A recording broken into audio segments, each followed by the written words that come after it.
Février 2006. Au nom de la liberté d'expression, d'une presse libre et de la laïcité, plusieurs journaux français publient des caricatures du prophète Mahomet. S'engage alors un débat d'idées passionné.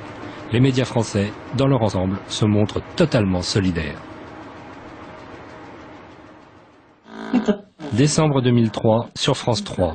Rappelons-nous. Dans une émission au titre évocateur, un humoriste se risque à une autre caricature. Debout sur ce plateau est une provocation insupportable. Un acte antisémite majeur, et je pèse mes mots. S'il vous plaît, monsieur Fogel, auquel il vous faudra répondre. Oui, bien sûr, auquel il vous faudra répondre. Je ne dis pas ça.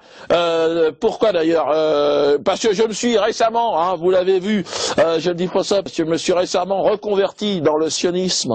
Ah, enfin bon, bref, pour des raisons qui me sont purement professionnelles. Enfin, spirituel. Je trouve enfin, et une petite chose à vous dire, d'ailleurs j'encourage les jeunes qui nous regardent aujourd'hui dans les cités, convertissez-vous comme moi, hein, essayez de vous ressaisir, rejoignez l'axe du bien, l'axe américano-sioniste, hein, qui vous permettra, évidemment, vous offrira beaucoup de débouchés, beaucoup de bonheur, et surtout le seul axe, hein, qui vous offrira la possibilité de vivre encore un peu. Hein, bon, Israël. La réaction ne se fait pas attendre. Lettre du Conseil supérieur de l'audiovisuel.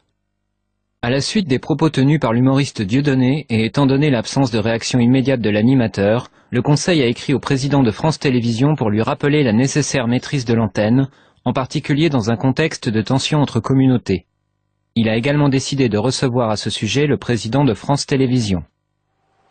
Quant à la presse, elle ne réagit pas de la même façon que pour les caricatures de Mahomet. Cette fois, l'unanimité est dans la condamnation.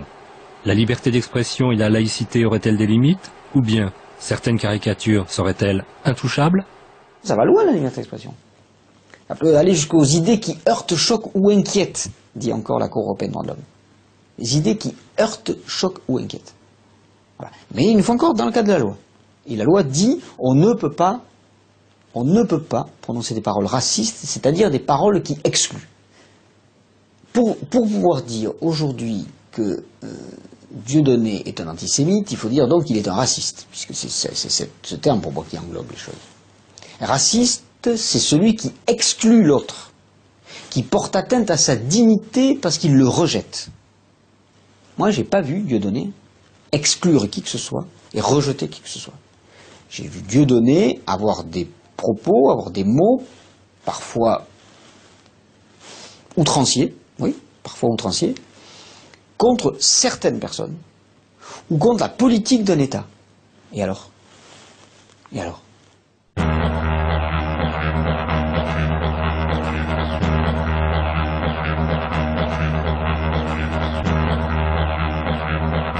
Petit rappel historique. Dieudonné Mbala Mbala est né en février 1966 d'un père camerounais et d'une mère bretonne. Jeunesse sans histoire dans la banlieue parisienne.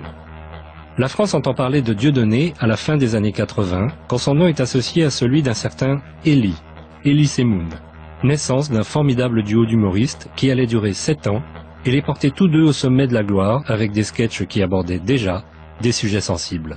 Aucassin, les chimpanzés là qui courent partout dans la résidence là, ils sont numérotés là? Parce que c'est pas de plus ou un de moins, enfin je me comprends. Ah bon? Vendredi, on organise un safari avec les voisins. Et puis la pirogue, là, tu gares en bas du parking. Va falloir la mettre ailleurs, on n'est pas en Afrique ici, enfin, je me comprends. Faut pas s'énerver comme ça, quoi, hein, comme une petite puce, quoi, hein. Apparemment, tu n'es pas palestinien, là, quoi, hein. C'est pas dimanche, quoi, hein. T'as pas mis la galette et les guirlandes, là, quoi. Oh, il y en a qui sont fraîches, ou quoi? Puis le duo se sépare. Dieudonné découvre alors un nouveau terrain de jeu dans son combat contre le Front National, à Dreux, où il remporte 8% des suffrages. Depuis, il est présent, là ou ailleurs, à chaque grande élection.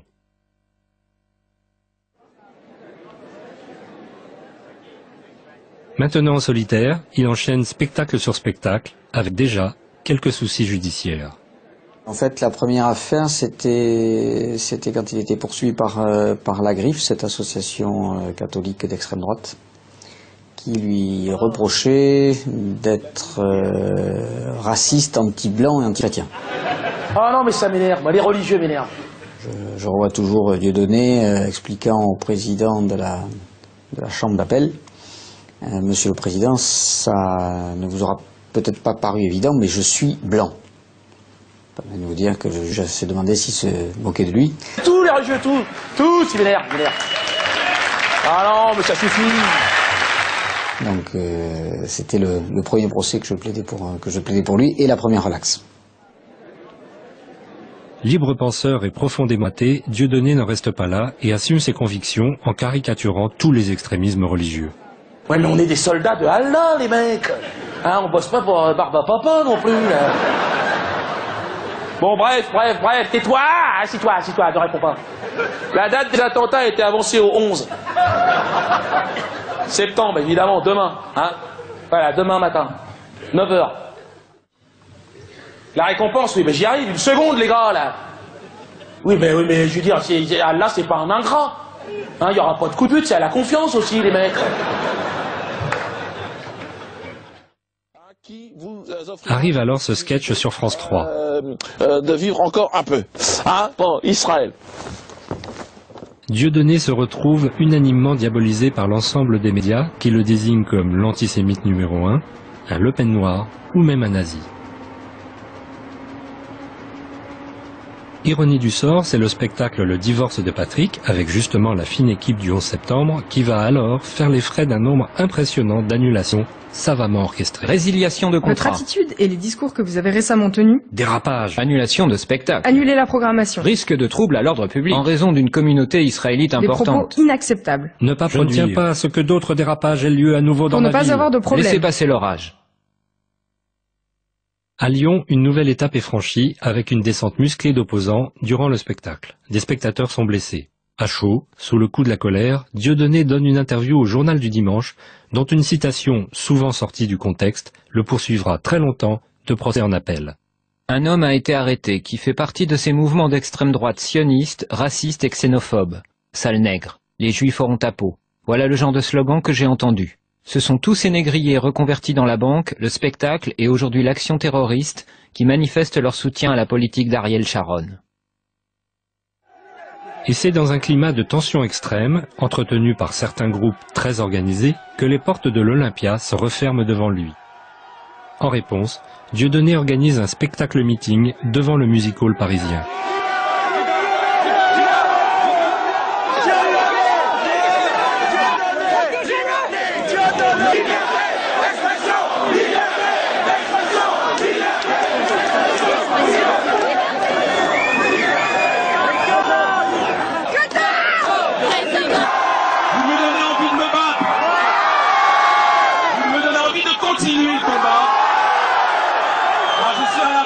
C'est vrai, aujourd'hui on me retire la parole. Bon, moi je me refuse totalement en même temps à me laisser justement entraîner pour dire qu'il s'agit là d'un complot. Non, il s'agit de de groupuscules qui ont décidé de le mettre à mort professionnellement. Ça c'est clair, ils s'en sont pas cachés d'ailleurs. Exemple de mail circulant sur Internet. Dieudonné est annulé à l'Olympia. Nous avons gagné. Je voulais remercier tous ceux qui ont appelé et envoyé des fax. L'Olympia parle dans la presse de pressions incessantes, entre 350 et 400 coups de téléphone par jour, de façon constante et durant toute la semaine. Dieudonné est annulé à Deauville, Le Mans, Roanne. Avec ça, vous pouvez ajouter les incidents de Lyon, dont je suis très fier. Je suis très fier aujourd'hui de dire que nous, les Juifs, avons été à la hauteur. Je remercie aussi les nombreux Juifs nous ayant critiqués et appelés des milliers de fois pour nous insulter et nous parler de liberté d'expression. Les Juifs qui étaient contre nous étaient nombreux, et je les remercie de nous avoir apporté une motivation en plus.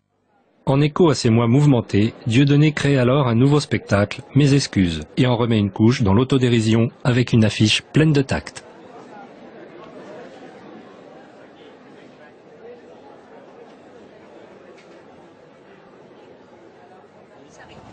Malgré l'océan séparant le Québec et la France, Dieudonné arrive à Montréal en pleine tourmente. L'affaire Dieudonné s'y est exportée car le Bnei Brit, organisation de la communauté juive, a en effet envoyé une lettre à la direction du festival demandant à ce que l'antisémitisme de Dieudonné ne trouve aucune tribune au Québec. Pas de bon sens. Par mesure de précaution diplomatique, il est logé dans un autre hôtel que celui où résident habituellement les participants. Ça a l'air bien aussi ici. Ah oui, c'est beau d'ailleurs. C'est beau. Et dès le lendemain, une conférence de presse attire une foule de journalistes jamais vus de mémoire de 20 ans de festival. Moi je parlais de colons israéliens, donc je n'ai pas fait un sketch sur les Israéliens, je fais un colon israélien, un homme qui a un treillis militaire, c'est quand même un militaire. On peut me prêter tout un tas d'intentions, mais je me dis, bon, il est important aujourd'hui de dénoncer la politique du repli communautariste. C'est ce que je fais, je crois être cohérent, en tout cas, et dans mon discours et dans mes sketchs. Je suis un non-violent, je vous l'ai dit, je n'ai pas fait mon service militaire, les armes ne me concernent pas. Je pense que la paix va passer par la discussion et puis par l'effort de chacun de transcender sa propre notion communautaire. C'est-à-dire de se dire, voilà, j'appartiens avant tout à l'humanité. Et la paix, à mon avis, viendra de l'effondrement, de la dissolution de ces frontières. Mais c'est un concept, je suis prêt à en discuter, peut-être que j'ai tort. Je suis directeur général du Congrès juif canadien, région du Québec, qui est affilié au Congrès juif mondial et tout ça. Et on est ici pour vous entendre. On va être là soit samedi ou la semaine prochaine pour voir le spectacle. Et pour nous, il y a deux principes, deux enjeux très importants ici au Québec. Un, c'est évidemment votre droit, M. Roson, d'avoir booké ce show et Dieudonné de le livrer. C'est un principe sacré, la liberté d'expression. Et surtout quand on parle de la domaine de l'humour, il faut que les contraintes soient assez larges. On est une communauté très dévouée à la liberté d'expression, c'est évident. En même temps, il y a des contraintes, il y a des limites à ça. Pour assurer à l'humanisme et tout ça, et je ne peux pas faire passer, c'est pourquoi on va venir vous voir avec grand intérêt, de faire une rencontre, ça nous fait grand plaisir aussi, de voir si de notre lecture, et peut-être la lecture des Québécois, nous tous, ça risque de dépasser les limites. On ignore si oui ou non, c'est pourquoi on va être là pour assister au show, mais on défend avec acharnement évidemment votre droit de faire le spectacle. Y a-t-il des limites en même temps? Oui. C'est en tout cas passionnant et c'est tout l'objet de mon travail, ouvrir ce débat. Et si mon travail peut faire en sorte qu'on ait des choses à se dire, à parler ensemble, de là, selon moi, c'est parfait, je suis prêt à entendre tout ça. Il faudrait vraiment qu'on ressente et que ça soit clair de façon évidente que les propos qu'il tient sont haineux et encouragent le mal, quelque chose de malicieux. Je ne l'ai pas ressenti comme ça, je l'ai fait voir par beaucoup de gens autour de moi de mon équipe, tout le monde en a été enchanté. Au contraire, on trouve que ça fait avancer. Et même, j'ose même prétendre que ça contribue à atténuer les tensions. À l'inverse de ce à quoi est habitué Dieudonné en France, au Québec, le dialogue semble possible. Un avocat du Bnei Brit accepte même un débat contradictoire sur la chaîne de télévision publique Radio-Canada. Ah oui, là c'est la réaction, là. C'est la NASA. C'est à l'américaine, dites donc. C'est magnifique ce cadre. Oui. Mon réalisateur me demande, votre super, on va mettre Dieudonné Mbala Mbala? Oui, c'est bien, c'est mon nom, si vous voulez. C'est bon, Jean. Et après, est-ce que je peux vous appeler Dieudonné? Mais oui, je comprends bien. J'ai juste peur de me mais je comprends. Okay. Mesdames et messieurs, bienvenue à la part des choses. La présence de l'humoriste Dieudonné à Montréal provoque une mini-controverse. L'artiste français a été accusé à plusieurs reprises de pratiquer un humour antisémite. Peut-on se moquer des Juifs sans se faire accuser d'antisémitisme? Y a-t-il des religions dont il est plus politically correct de se moquer? C'est la question qu'on se pose ce soir.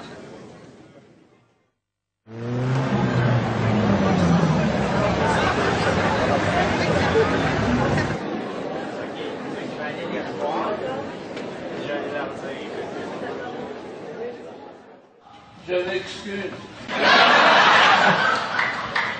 m'excuse au peuple élu.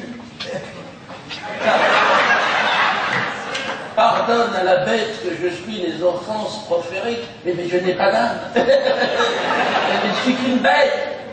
Mes paroles ne sont qu'un grognement instinctif, ça n'a aucun sens. Je me soumets à ta grandeur, ô peuple élu parmi les peuples. Pardonne la bête.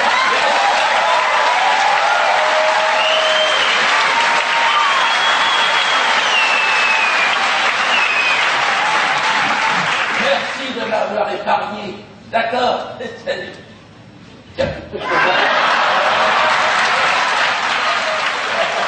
Après le spectacle, le verdict tombe. Au Québec, l'homme nébrite et le Congrès juif international ne trouvent rien à redire à mes excuses, qu'ils considèrent ne pas être racistes.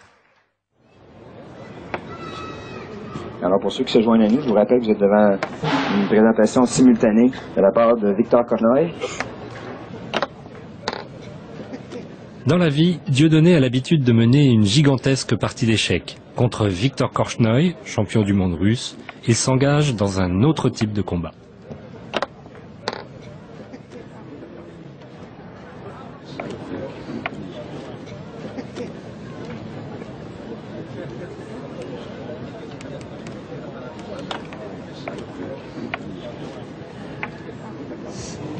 Alors, un abandon déjà. Il n'y a pas grand chose à faire, je crois.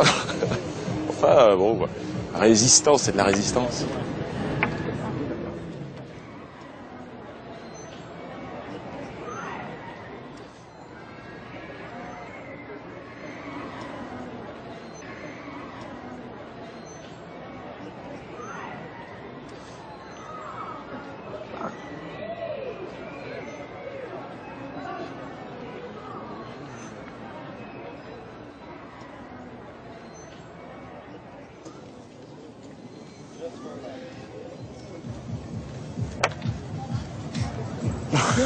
Non, Non. s'il te plaît,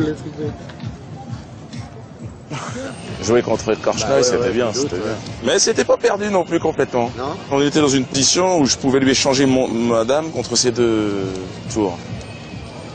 Attends.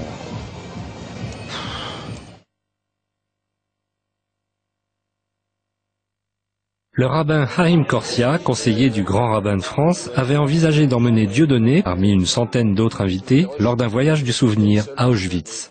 Devant le tollé provoqué par cette proposition, décision est finalement prise d'annuler la venue de l'humoriste. Moi, je voulais que tu prennes conscience d'abord, et tu l'as senti tout de suite, que ton sketch avait blessé les gens. Au-delà de ce que la justice peut dire. La justice, elle dit, d'après les lois, c'est pas antisémite. Mais les lois, c'est une chose, et la morale, c'en est une autre. C'est-à-dire que il y avait des gens qui étaient touchés, blessés dans ce qu'ils sont, d'où mon invitation. Mon invitation, c'était de dire, viens voir pourquoi ils sont si sensibles.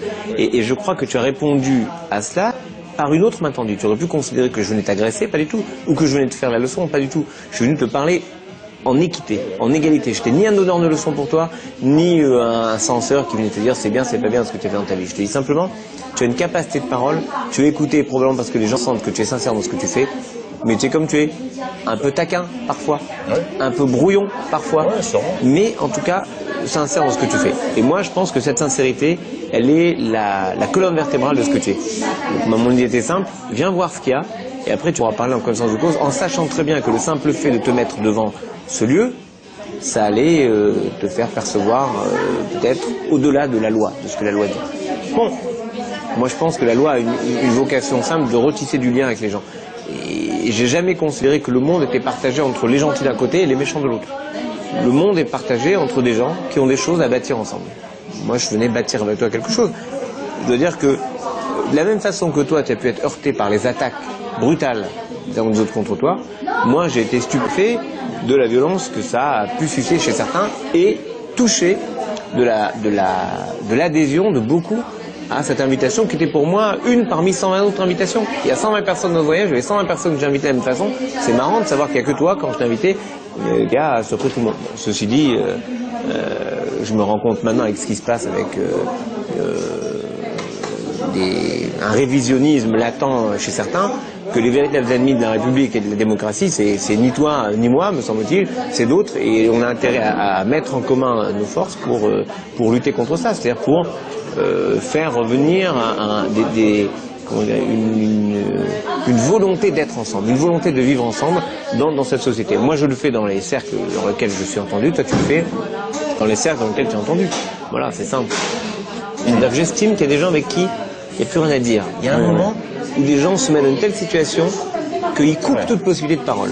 Je pense que non seulement tu n'étais pas à ce niveau, mais tu crois en des choses dans lesquelles je crois. Tu crois dans les hommes, tu crois dans le rire, tu crois dans la République, tu crois dans la capacité qu'on a à changer le monde. Enfin, moi, je crois en ça aussi. Alors, de ce point de vue-là, j'assume cette invitation. Et le geste qui est important là-dedans, c'est je veux comprendre ce qui vous arrive. Et je comprends que c'est là que ça se passe, la spécificité de ce qui vous arrive. Bon, bien sûr qu'il y aller avec moi, ça veut dire quelque chose. C'était mieux. Mais y aller seul, lui seul, c'est partager le voyage d'une autre façon. Bon, mais en tout cas, si tu penses que, si tu vois que les choses évoluent, n'hésite pas, moi je serais prêt à partir. Je suis sûr que c'est une excellente idée. Et je sais que derrière, je pense qu'il y a plein de gens qui pensent que c'est une bonne idée. Surtout que, voilà, le Front National est en train de bouger. Oh, voilà.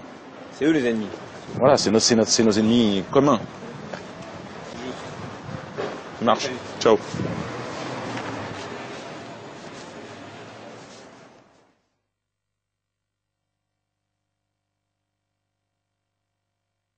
Pour résumer, un groupe d'individus de bonne volonté se mettent autour d'une table, ce que nous sommes en train de faire, et décident, voilà, nous ne croyons en rien. Nous ne sommes pas représentés, donc il serait peut-être intéressant qu'on puisse se rassembler et peut-être élire parmi nous un grand rien qui va être notre porte-parole, le représentant de rien sur Terre. On pourrait s'identifier au moins à ça, parce que c'est vrai, au moins on s'identifie. C'est-à-dire que tu t'identifies à rien. Mais oui. Il n'y a que ça d'intéressant. Il n'y a que ça d'intéressant dans le projet, ce sont les réponses avec le rien à l'intérieur. On part vers quoi? Vers rien. C'est-à-dire que moi je crois en rien. Et je crois que c'est complémentaire au tout. C'est-à-dire qu'on est complémentaire à ceux qui croient. C'est-à-dire, ils croient, ils croient, mais pour croire en tout, il faut forcément qu'il y ait rien autour, quoi. Sinon ça n'a pas de sens. À partir de là, il faut faire, c'est vrai, hein. Il faut se trouver un vrai délire. Et à l'intérieur de ce délire, on va avoir, parce qu'on en a trouvé plein, il y aura des formules choc. Et ce sont ces formules choc qui feront que nous pourrons avancer dans quelque chose de très personnel. Moi, il m'est arrivé tout un tas de trucs ces derniers temps par rapport aux religieux, par rapport aux religions, et j'ai bien réfléchi, quoi. Je me suis interrogé. Je pensais qu'on était, il y a un vrai projet républicain, liberté, égalité, fraternité. Je me suis aperçu que c'était pas la réalité. Qu'en fait, on avait tous d'autres étiquettes, quoi. Et je me suis aperçu que je ne correspondais à aucune, en fait, chapelle ou aucune église. Mais merde, je ne suis représenté par personne. Alors, je suis un noir. Alors, il faut un conseil de représentatif des noirs, alors, pour me représenter, parce que personne ne parle pour moi. Alors, quand tout d'un coup, je me suis aperçu qu'il y avait un communautarisme énorme. Et je me suis dit, pour combattre ces frontières, allons à l'origine de ces frontières, et j'ai l'impression qu'une grande partie de ces frontières se sont montées sur le sentiment religieux, sur le sang, sur la guerre, sur tout ce qu'on veut. Je l'ai ressenti au travers du travail de Daniel dans ce qu'il a fait, ça m'a toujours fait marrer, justement cette quête de la liberté d'expression, la liberté de penser. Moi j'ai l'impression que c'est simplement un groupe de libres penseurs, essentiellement des gens qui ont une utopie, qui est une sorte de liberté d'espace au niveau du champ de création, et je crois que l'idée d'une église athée aujourd'hui, c'est un truc qui fait mouche dans l'inconscient. J'ai l'impression que les gens, ils vont s'arrêter sur cette idée-là. Ouais, c'est fort.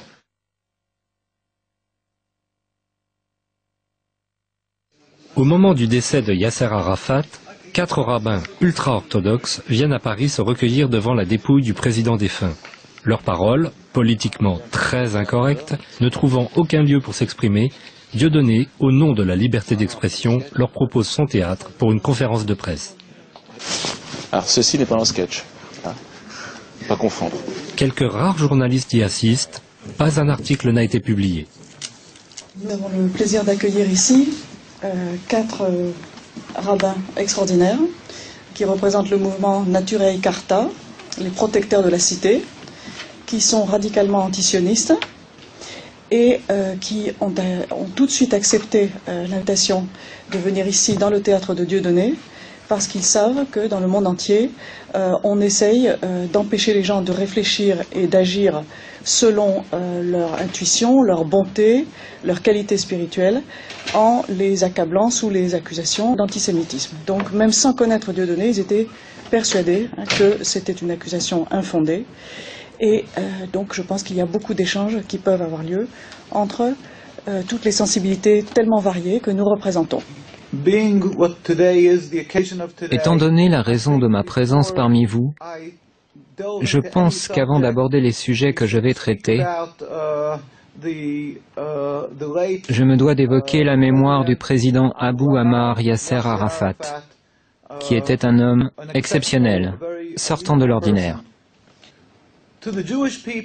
Pour le peuple juif, contrairement à la croyance populaire, c'était également une personne à l'esprit clair. Il avait une vision de l'avenir, une compréhension très profonde de ce qu'est vraiment le judaïsme et de ce qu'est le sionisme.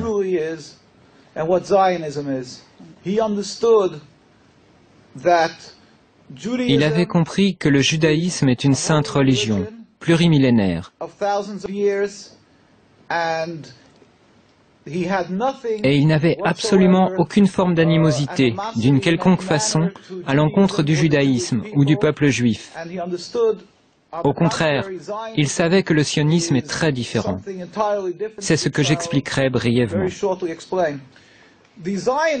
Les sionistes, bien entendu, le dépeignirent sous les traits d'un antisémite, comme ils le font de n'importe qui, en Europe ou ailleurs dans le monde, qui tenterait de se dresser contre l'État criminel d'Israël et contre les agissements criminels qui émanent de l'État d'Israël. Ils affirment de manière automatique que cet opposant est antisémite, afin d'étouffer son opposition en la faisant passer pour une lutte contre Dieu. Ils donnent à croire que toute personne qui s'oppose au sionisme et à Israël serait quelqu'un qui blasphémerait la Bible et nourrirait de la haine envers les Juifs. Maintenant, je vais vous expliquer brièvement ce qu'est le sionisme. Comme je vous l'ai dit, le judaïsme est une religion plurimillénaire. Elle remonte aux patriarches Abraham, Isaac et Jacob. Le sionisme est à peine centenaire, créé par Theodor Herzl et ses amis, des gens totalement athées, des gens qui étaient totalement étrangers à la religion, qui détestaient la religion. D'après la croyance juive, depuis la destruction du Temple il y a près de 2000 ans, c'est-à-dire depuis l'exil du peuple juif, Dieu a fait jurer au peuple juif de ne point tenter de retourner en masse sur la terre d'Israël.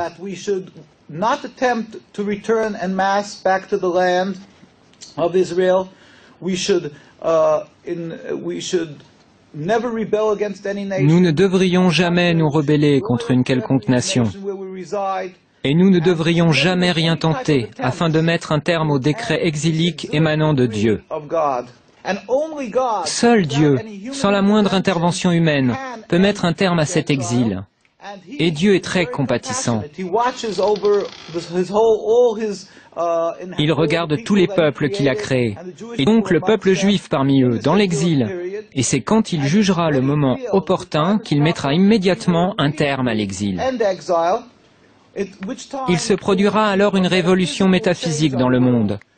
Le monde entier reconnaîtra qu'il n'y a qu'un seul Dieu, et il le servira, rassemblé dans l'harmonie et la paix. Nous n'utiliserons pas les armes, ni ne lancerons une offensive militaire pour convaincre les gens qu'il n'y a qu'un Dieu unique. Simplement, nous nous lèverons tous ensemble pour servir Dieu, ce à quoi un juif aspire, ce qu'il espère, ce pour quoi il prie. À l'époque, au début du sionisme, à ses prémices, les rabbins se sont insurgés unanimement.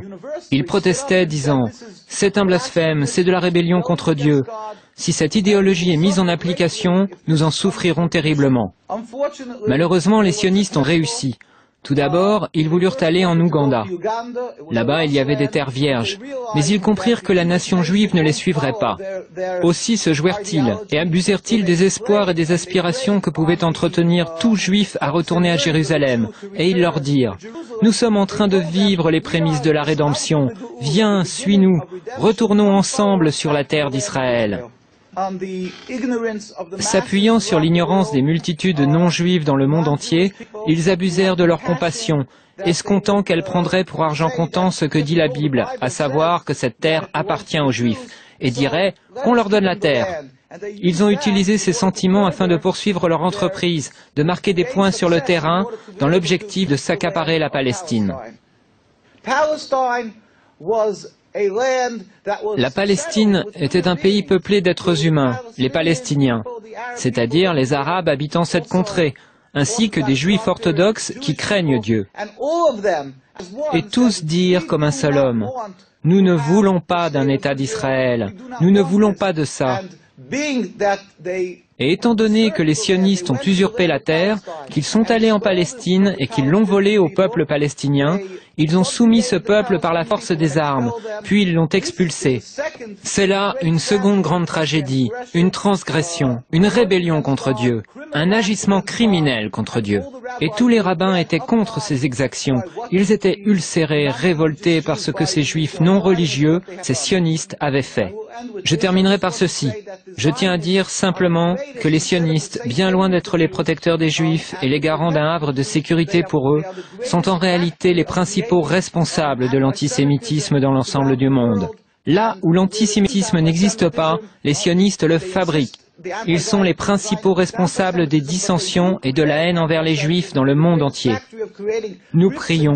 Nous demandons à tout le monde de prier pour la liberté de la Palestine et pour la venue du jour où la gloire de Dieu sera révélée au monde entier et où nous pourrons tous le servir dans la paix et l'harmonie dans un futur proche. Amen.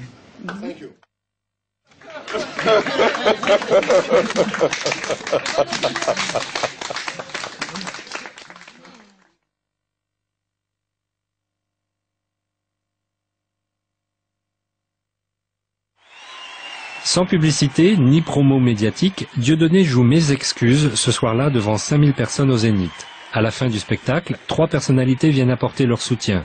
Daniel Prévost, Jamel Bourras et cet invité mystère. Je vous demande d'applaudir aussi un copain qui a eu la gentillesse de venir me voir. Je vous donnerai pas son nom parce que ça peut être dangereux pour lui. Ouais.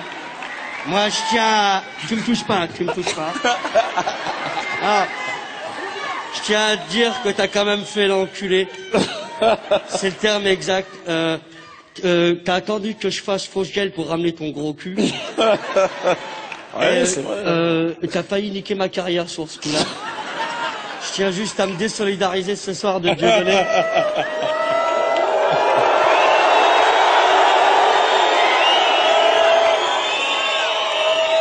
Ah ouais? C'est pas vous qui avez été obligé de faire Drucker avec Enrico Macias. C'est pour ça que vous êtes plein de cul.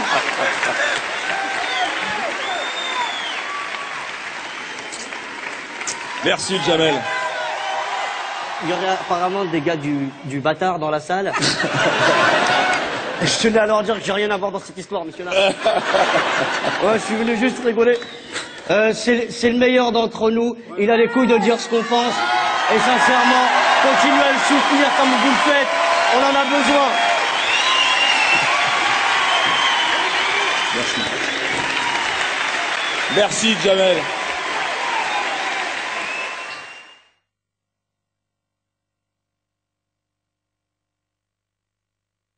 Trois événements médiatiques ouvrent ce mois de février. Tout d'abord, un article de Bernard-Henri Lévy dans Le Point. Dieudonné, fils de Le Pen. Jean-Marie Le Pen n'avait que des filles, et bizarrement ingrate par les temps qui courent. Eh bien voilà, c'est réparé, l'actualité bonne mère est en train de lui donner des fils. Enfin un, en tout cas, Dieudonné, dont le dernier show au Zénith il y a quelques semaines maintenant, n'a pu que combler d'aise le vieux chef du Front National. Pour mémoire, c'est ce même spectacle qui, quelques mois plus tôt, avait été jugé non raciste par le Mnebrit et le Congrès juif canadien à Montréal. Vient ensuite, à la rubrique antisémitisme, le retournement de Jamel Debbouze dans Le Figaro. J'ai compris depuis qu'on ne pouvait pas rire de tout, avec tout le monde. Puis le dîner annuel du CRIF, le Conseil représentatif des institutions juives de France, devant un parterre de ministres, dont le premier, à l'époque Jean-Pierre Raffarin, qui dans un discours d'une belle syntaxe, s'en prend, sans le nommer, à Dieudonné. Je condamne ici fermement ceux qui font du racisme un fonds de commerce, un fonds de salle pour certains artistes qui cherchent à faire applaudir la haine. Qu'ils sachent qu'en aucune façon leur notoriété ne les met pas hors la loi. Et enfin, le discours du président du CRIF, Roger Kuckerman, pointe quant à lui un antisémitisme français en pleine croissance, mais contient également quelques perles, comme celle-ci. Les sanctions seules, de toute façon, ne suffisent pas. Les enseignants ont la lourde tâche d'enseigner à nos enfants, en plus des programmes normaux, l'art de vivre ensemble, l'histoire des religions, de l'esclavage, de l'antisémitisme. Un travail de vérité s'impose aussi pour inscrire le sionisme, ce mouvement d'émancipation, dans les grandes épopées de l'histoire humaine, et non comme un fantasme repoussoir. Heureusement, quelques voix s'élèvent pour dénoncer ces dérives, comme dans Marianne, celle de Jean-François Kahn, non soupçonnable d'être un fan de Dieudonné.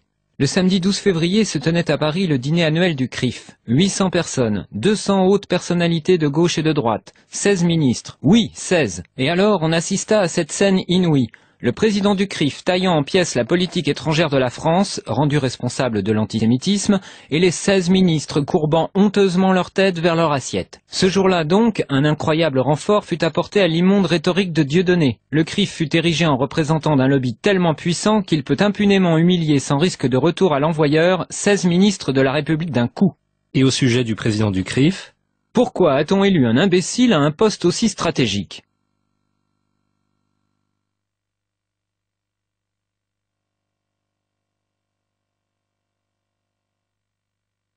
Invité par une association culturelle, Dieudonné vient à Alger pour y jouer Mes excuses.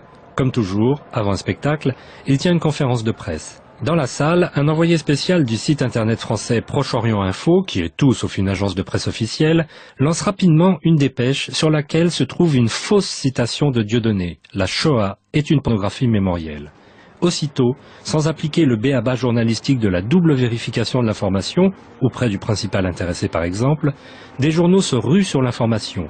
Le Parisien en fait sa une et 3 pages, ainsi que Le Figaro, Libération, jusqu'à l'étranger, comme ici le Matin de Lausanne, en Suisse. Une fois le mal fait, le site Proche-Orient Info se permet d'aller jusqu'à une falsification en contravention totale avec toutes les règles déontologiques. La preuve. Page de gauche, la première dépêche datée du 17 février 2005 à 16h16. La Shoah est une pornographie mémorielle. Page de droite, quelques jours plus tard, la même dépêche, toujours datée du 17 février 2005 à 16h16, est alors corrigée par ceux qui ont déclenché le nouveau lynchage en « La Shoah suscite une pornographie mémorielle ». Même falsification sur la deuxième page de cette dépêche. Page de gauche, pornographie mémorielle, ainsi qualifie-t-il la Shoah. Page de droite, pornographie mémorielle, ainsi qualifie-t-il la mémoire de la Shoah. Avec un exceptionnel sens du cynisme, Proche-Orient Info, à l'origine de la confusion, selon le Nouvel Observateur lui-même, avoue avoir commis une petite erreur. Vérification du vieil adage, calomnier, il en reste toujours quelque chose. Ce que la presse a fait pour pornographie mémorielle, qu'est-ce que c'est d'autre que dérapage? Ne pas aller vérifier les sources, se permettre de placarder en une d'un journal des propos qu'il n'a pas dit et les lui prêter sans avoir vérifié. Mais c'est quoi ça, si ce n'est un dérapage?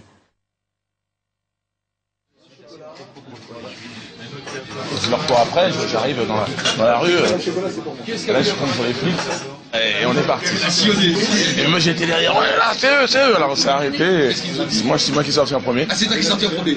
J'ai arraché carrément la portière, la poignée. C'est pas vrai. Ah oui, j'étais nerveux, les gars m'avaient batté comme... Et puis finalement...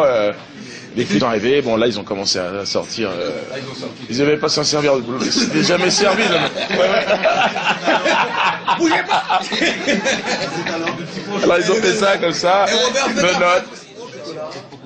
En métropole, cette information intéresse peu les journaux qui n'y consacrent que quelques lignes et oublient souvent de signaler les séjours prolongés des agresseurs de Dieudonné en Israël. Seule France Antilles y consacre plusieurs unes. Comment ils vont faire SOS Racisme là? Allez, on a 4 mecs qui ont avoué avoir savaté un nègre en traitant de sale nègre à Fort-de-France. Qu'est-ce qui se passe? Vous faites quoi, vous? Oui. Effectivement, le soutien d'Aimé Césaire hier, ça a été le point ultime, quoi. Jugés en comparution immédiate, les 4 agresseurs de Dieudonné écopent d'1 mois de prison ferme et font des excuses. Nous avons été manipulés par une propagande médiatique qui n'était pas la réalité. Nous avons rencontré Dieudonné lors de la confrontation hier et nous nous sommes aperçus qu'il n'était pas celui que l'on prétendait. Je dirais qu'effectivement, le citoyen que je suis regrette que le militant Dieudonné se perde, parce que pour moi c'est se perdre, dans des propos comme pornographie mémorielle qui sont totalement, pour moi, inutiles, contre-productifs, même si, une fois encore, je considère que ce ne sont pas des propos antisémites, tels qu'ils ont été prononcés. C'est pas la peine d'aller raviver, c'est pas la peine... Non, non. La Shoah était une chose suffisamment horrible pour que, pour moi, aujourd'hui, elle ne justifie aucune provocation, aucune... Non. Le respect et le silence.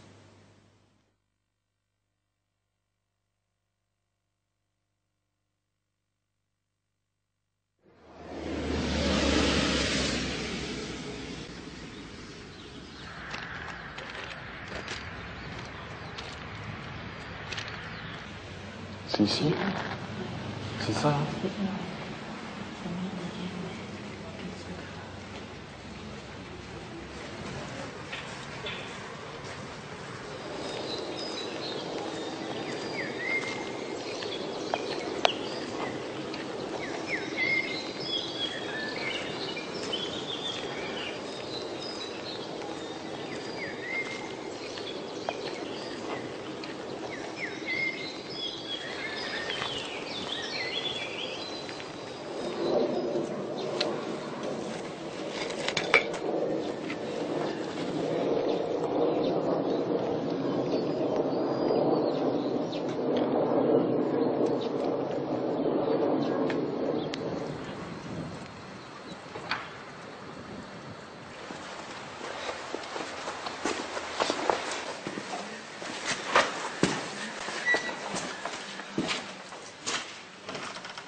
Dieudonné revient une nouvelle fois dans ce qui est presque devenu sa deuxième maison, après 22 procès, le palais de justice de Paris. Bon bah allez, allons-y.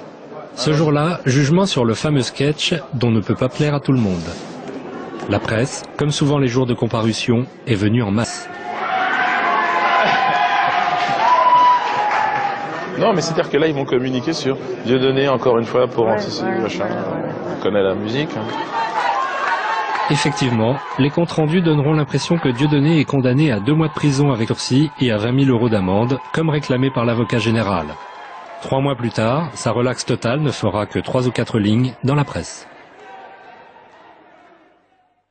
Il a soulevé quelques questions. Et là, il était dans un rôle de bouffon de la République, qui était un rôle important et nécessaire. Mais alors, du coup, on l'a affublé des habits du bouc émissaire. C'est parfait. Bon, c'est exactement ça, le rôle du bouc émissaire.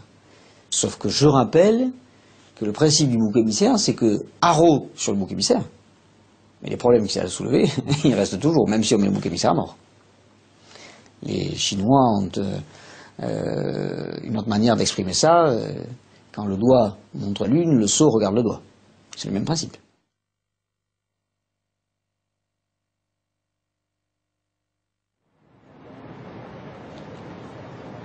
De retour à Montréal, Dieudonné vérifie à nouveau la liberté de ton des médias québécois. Vous êtes au 98.5 FM, le FM Parler de Montréal, et c'est avec grand plaisir qu'on accueille Dieudonné. Dieudonné, il y a quelques années, a participé à un sketch à la télévision où il se moquait, et vous me corrigerez si je suis dans l'erreur, des sionistes. Oui, oui. Là, il y a une différence entre les juifs et les sionistes. Les juifs, c'est une religion. Les sionistes, c'est la branche extrémiste qui vraiment, en Palestine, entre autres, ils sont en train d'occuper des territoires et puis vraiment de faire reculer les Arabes. Alors, il a fait un texte critiquant les sionistes. Et là, du jour au lendemain, parce que lorsqu'on critique Israël, et lorsqu'on critique les sionistes, pour certaines personnes, on est nécessairement antisémite, ce qui est complètement con. Vous avez fait un spectacle pour répondre à ces gens-là qui s'appelle Mes excuses, qui a été présenté l'an dernier, je crois, à Montréal. Un spectacle exceptionnel, d'un courage incroyable. Et puis, ça avait fait, lorsque ça a été présenté à Montréal, il y a eu des débats pendant une semaine, on devrait faire interdire ça. C'est une honte que M. Roson accueille Dieudonné dans son festival. Il y a eu même, on a envoyé des gardiens de la communauté juive là, qui étaient là au spectacle pour voir si c'était acceptable ou pas. Vous avez eu le feu vert, là. Vous avez eu leur bénédiction. Oui. Les Juifs vous ont dit que c'était correct. Ils vous ont donné la permission de continuer à faire votre spectacle. Oui, c'est ça. Vous êtes content, quand même. Ils m'ont donné cette permission-là. Non, mais c'est bien résumé. Ce que vous avez dit là, sur une radio française, je ne l'ai jamais entendu. Je pense qu'on ne peut pas s'exprimer de cette façon-là. Sérieusement? Ah ouais? Je vous le dis. Une autre heureuse surprise, organisée par Gilbert Rozon, président du festival Juste pour Rire, attend Dieudonné. Séquence retrouvailles.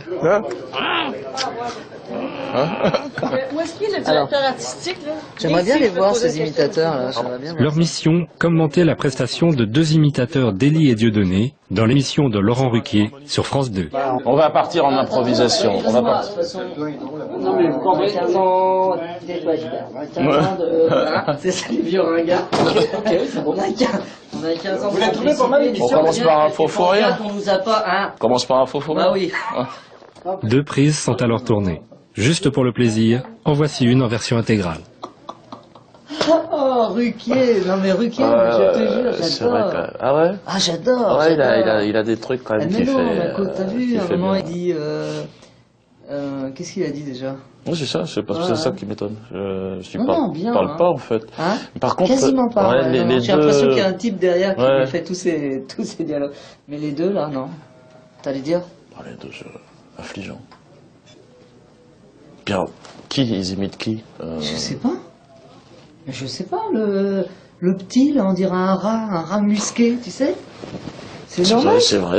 Le type qui l'imite, moi je lui fais, je serais lui, je ferai un procès. Hein. Non, mais je suis... Et alors, l'autre, là, le gros, là. Ah bon, je comprends pas. Vaguement, il me fait vaguement penser à toi. Oh non, si. Non. Oh.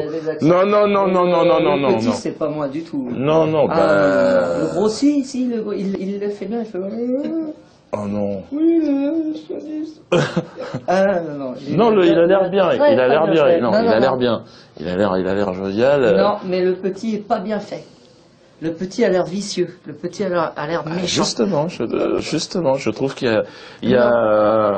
Il y a matière. Enfin, voilà. Après, tu t'imagines bien que... moi, je préfère vraiment le... Non, puis je préfère que ce soit des imitateurs qui nous fassent, nous, plutôt que moi, on te voit avec toi. Ça, je préfère. Ça, c'est une bonne idée qu'ils ont eue. Parce que moi, j'avais dit, je veux pas apparaître avec toi. Mais je crois que c'est plus raisonnable. C'est plus raisonnable pour toi. Pour toi. Pour moi, j'ai quand même une communauté, j'ai une réputation. Je préfère que ce soit imité par des autres plutôt que moi. Ouais. Non, mais on peut imaginer effectivement que de toute façon, c'est monté. Ah bah oui, il y a des gens qui regardent. On n'est pas là. Moi, je suis à Paris, lui au Canada. Ouais, c'est bien fait. Non, c'est bien foutu. Très bien. Regardez. Regardez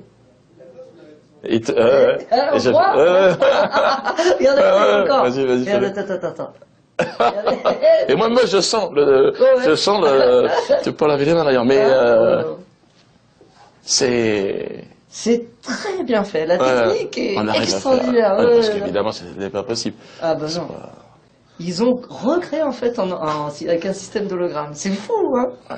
Regardez. Ça, c'est bien foutu, C'est super. Parce que là, on a vraiment... Comment tu peux faire ça? Je sais pas, tu sais, c'est les Américains. Hein.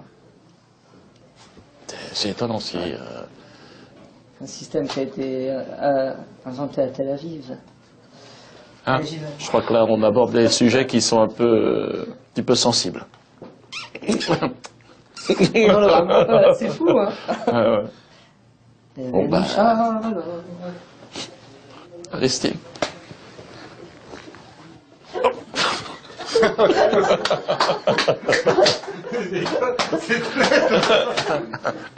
Êtes-vous content comme ça? C'est drôle. Très beau cadeau, les gars. Je vous remercie beaucoup. Très beau cadeau. Je pense que vous allez être content de voir. Ça va être gros, ça. C'est surtout pour Élie que ça va être compliqué, parce que, bon, ben... Non, ça va aller. Je m'en fous. Ah, t'étais invité partout, t'avais... Une fléchette. Bon, ben... Je crois que... Tu peux m'étrangler, non? Un truc comme ça, non? Ah bon, c'est pas grave. C'est marrant. Est-ce que tu as tout le poster? Fais ça avec tout le poster, ça va poster les deux. J'ai l'impression que j'ai... Attends, je vais aller peut-être jusqu'au bout. Ne loupe pas quand même, Attends, parce que... hein? Pourquoi?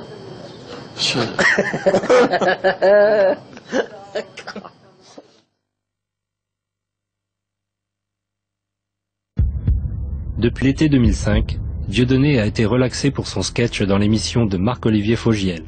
La presse en a très peu parlé. Marc-Olivier Fogiel a été condamné pour injure raciale suite à l'affaire des faux SMS diffusés en décembre 2003 au cours de son émission. La presse en a très peu parlé. Il n'a pas fait appel de cette décision de justice et présente toujours « On ne peut pas plaire à tout le monde ». Dieudonné a été dénoncé par certains comme responsable du meurtre d'Ilan Halimi. Dieudonné a été condamné pour injure raciale suite à son interview dans le Journal du Dimanche en février 2004. La presse en a énormément parlé. Il a fait appel, la presse l'a peu dit. Dieudonné a annoncé sa candidature à l'élection présidentielle de 2007. À suivre.